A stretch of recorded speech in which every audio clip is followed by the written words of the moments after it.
Am I the asshole for banning my 5-year-old sister from my wedding unless she get therapy beforehand? I just want to start off by saying I 24F love my baby sister more than anything in the world. I drive a 3-row car because it was able to fit her and my other siblings 9F, 7 meters, and some of their friends. My fiance and I watch the kids after school every day, and they spend the night with us 2 to 4 days a week. My fiance is great with the kids, and they adore him.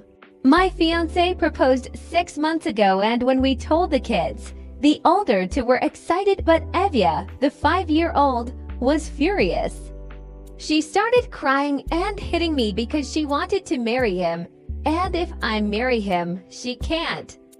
She refused to speak to me for almost a week, and now she's mostly okay, but she gets mad at me and starts crying and hitting me anytime she sees me kiss him.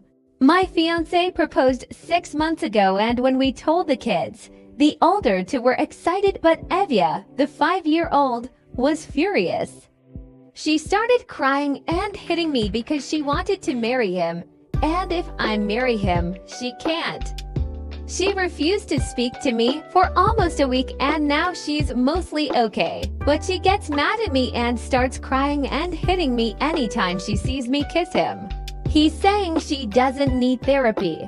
She's just a 5-year-old with a crush on my fiancé. I'm overreacting, and she won't forgive me if I exclude her from the wedding. AITA for banning her unless he gets her therapy.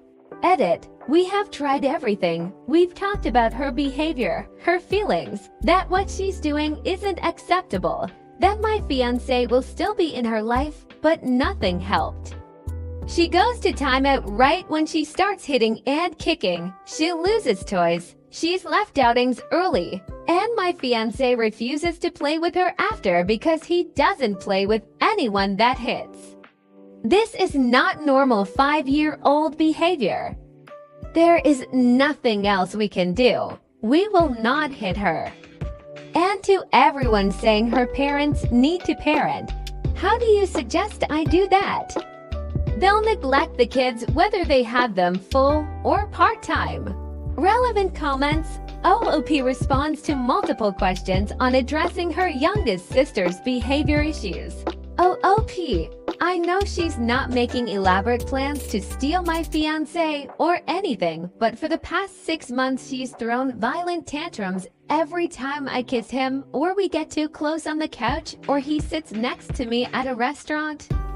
She hits, kicks, punches, bites me hard enough to draw blood, and pulls my hair. Plus, it's not because she was mad when we originally told her.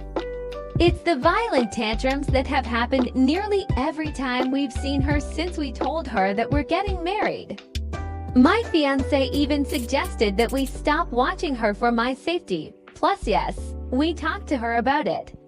She gets a timeout every time she throws a tantrum, and my fiancé stops playing with her for the next few hours, and when she asks why, he tells her that he doesn't like playing with people that hit other people. Beyond that, there isn't anything we can do besides refusing to keep her. Her parents are not very involved.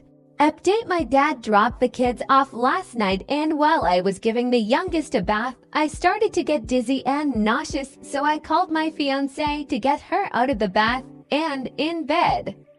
He got her out of the bath and gave her a towel, then focused on me.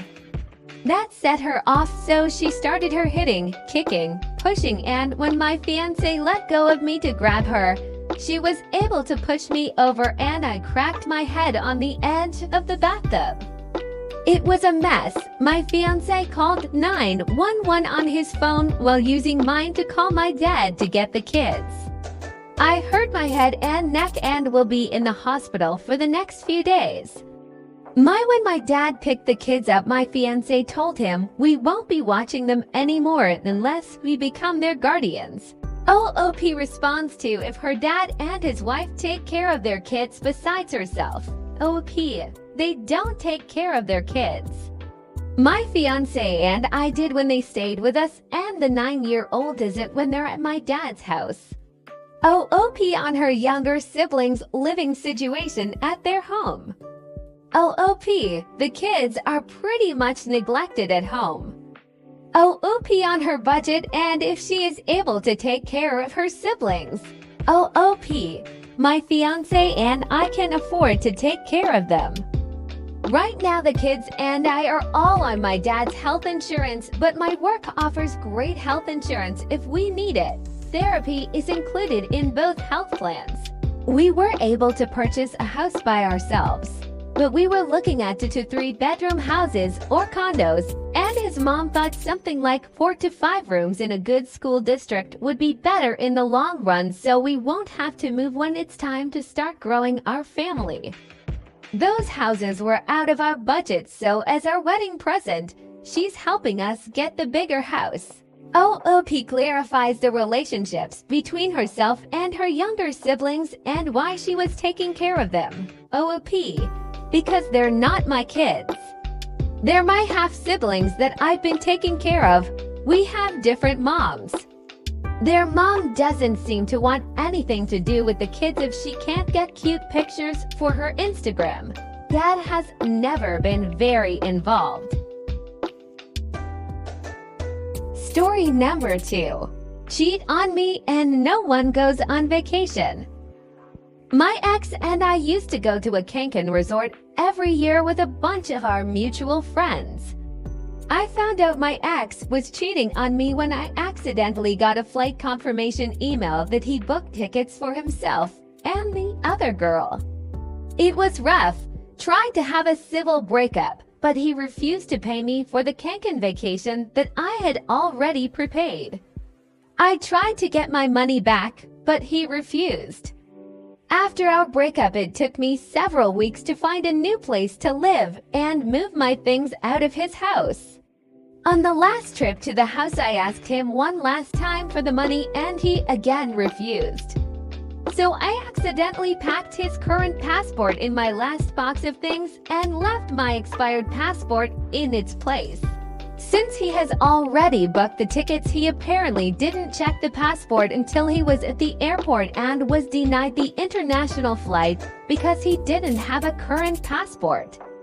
I never did get my money, but I did get immense satisfaction that he didn't get to go on vacation. Updated, I gave the passport back a couple weeks later when I discovered it in a box of things to unpack. So weird, right? He asked for a refund for the flights and I told him I would be happy to if he refunded me for the resort, which was much more expensive. He declined.